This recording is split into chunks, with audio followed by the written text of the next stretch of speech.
Paul McCartney hid a painful secret for decades. In 1968, a woman walked into Beatles recording sessions, broke their rules, and shattered Paul's heart. The other Beatles hated her too. In 2023, Paul finally revealed she didn't just break up the band, she broke him. Born in wartime Liverpool on June 18, 1942, Paul grew up amid bombings and hardship. His parents, Jim and Mary, worked hard. His mother as a nurse, his father in cotton sales and music. Tough childhood battles and bullying shaped him early on. Tragedy struck in 1956 when Paul's mother died of breast cancer. At 14, he was devastated and channeled his grief into his first song, I Lost My Little Girl. That pain later inspired Let It Be. Jim, a talented musician, gifted Paul a trumpet, but Paul soon switched to guitar, changing music history. While working tough jobs to help his family, Paul soaked in the stories of everyday people, fueling his songwriting. A near drowning at age 10 taught Paul how fragile life is. But everything changed on July 6, 1957, when he met John Lennon at a church fete.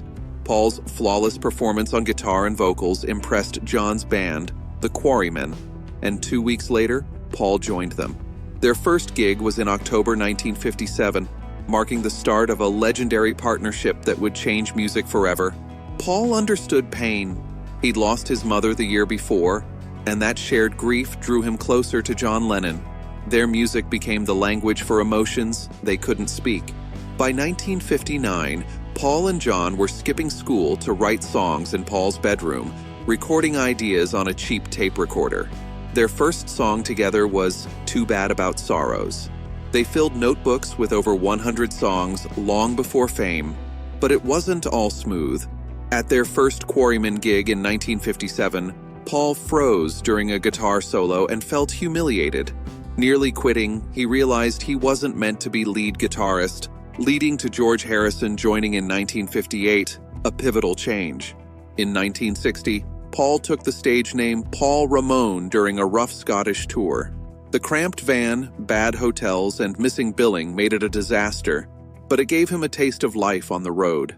Then came Hamburg, where the Beatles played marathon sets in Germany's gritty red light district. Long hours, rough crowds, and strip clubs made them tougher. Paul called Hamburg the place they truly became a band. When bassist Stuart Sutcliffe left in 1961, Paul reluctantly took over, buying a Hüfner violin bass that became iconic. His melodic style changed the bass guitar from background to heartbeat of the songs. Everything changed when Brian Epstein saw them at the Cavern Club in November 1961. Though inexperienced, Epstein's confidence and style won over the band and their parents, guiding them toward greatness. The biggest shock came in August 1962, when Ringo Starr replaced Pete Best. Fans protested fiercely, even attacking George. At first, producers doubted Ringo's skills, but the new lineup clicked and changed everything. Their first single, Love Me Do, released in October 1962, peaked at number 17 in the UK, with Paul on bass and harmony. It became a US #1 hit in 1964, their fourth that year, breaking records and launching global fame. On February 9, 1964, 73 million Americans watched the Beatles' historic Ed Sullivan Show debut, smashing records and outshining even Elvis. Their joyous performance, coming just 77 days after JFK's assassination, helped America start smiling again. March 1964 brought an unbelievable moment. Can't Buy Me Love exploded, selling over 1 million copies in a day. By April, the Beatles held the top 5 spots on the Billboard chart, a feat unmatched until 2022. They even had 14 songs on the Hot 100 at once. But not all was perfect. On July 4, 1966, a tour in Manila turned violent after a missed event sparked anger. The Beatles were attacked by angry crowds and security, making them question if touring was worth it. Later that year, on a flight home from Kenya, Paul imagined a new musical identity, the Sgt. Pepper's Lonely Hearts Club Band, a project that would reshape albums forever, even if not everyone loved the idea. December 1967 saw their film Magical Mystery Tour flop with critics, though it later gained cult status. Meanwhile, a strange rumor grew from Paul's 1966 moped accident, the infamous Paul is Dead conspiracy, which didn't die until Life magazine proved Paul was alive in 1969. Behind the scenes, tensions exploded. The 1968 White Album sessions were filled with conflict. John embraced chaos, Paul tried to keep control, and George felt sidelined. John's relationship with Yoko Ono only deepened divides. In 1969, Paul's Get Back sessions aimed to reunite the band, but instead exposed the fractures. George walked out, and the resulting film Let It Be captured the painful unraveling. On April 9, 1970, Paul announced he was done with the Beatles, shocking fans and bandmates alike. Later that year, he sued the band to dissolve their partnership and protect their music from poor management. The feud grew bitter. John's 1971 song, How Do You Sleep?, attacked Paul personally, ending their friendship. Meanwhile, Paul kept moving forward, quietly releasing his first solo album, McCartney, in April 1970.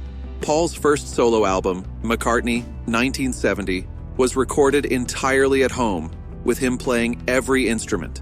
Critics dismissed its rough, unfinished sound, but fans loved it. It hit number 1 in the US and sparked a DIY music wave. In 1971, Paul formed Wings with Linda, Denny Lane, and Denny Sywell. Their debut album Wildlife flopped, and critics doubted Paul's magic. But Wings bounced back spectacularly with Band on the Run, 1973, recorded amid chaos in Nigeria, lost lyrics, theft, and more. Paul's determination paid off as the album became a massive hit, topping charts worldwide. By 1976, Wings toured the US to huge crowds, with Paul finally performing Beatles songs live again. But disaster struck in 1980 when Paul was arrested in Japan for carrying marijuana. The resulting scandal ended Wings and damaged his reputation, with only George Harrison reaching out. Paul McCartney's personal life was closely tied to Linda Eastman, his wife from 1969 until her death from breast cancer in 1998, a tragedy echoing Paul's own mother's fate. His later marriage to Heather Mills ended bitterly in a highly publicized 2008 divorce, with serious allegations of abuse denied by Paul's team. Rumors also surrounded his 2012 marriage to Nancy Shevell, linked to her family's alleged mafia ties. Paul was haunted by John Lennon's 1980 murder by Mark David Chapman, who had once targeted Paul too, leaving him unable to make peace with John's death. Long-standing tensions with Yoko Ono began during Beatles sessions, as her presence disrupted the band dynamic. Another bitter blow came when Michael Jackson bought the Beatles' song catalog, a move Paul had helped inspire but couldn't outbid, deepening a rift between them and Yoko.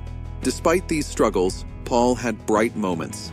In 2014, he released One Hand Clapping, a rare Wings live session, and in 2018, at 76, he topped the Billboard charts with Egypt Station, becoming the oldest artist to debut at number 1. In 2017, Paul was finally knighted by Queen Elizabeth II, an honor delayed likely due to past drug arrests and youthful indiscretions, including the Beatles smoking in Buckingham Palace. At the ceremony, he emotionally remembered his late bandmates and wife Linda, saying, "I keep looking over my shoulder, expecting to see them." Please subscribe to our channel and don't forget to like and share our videos.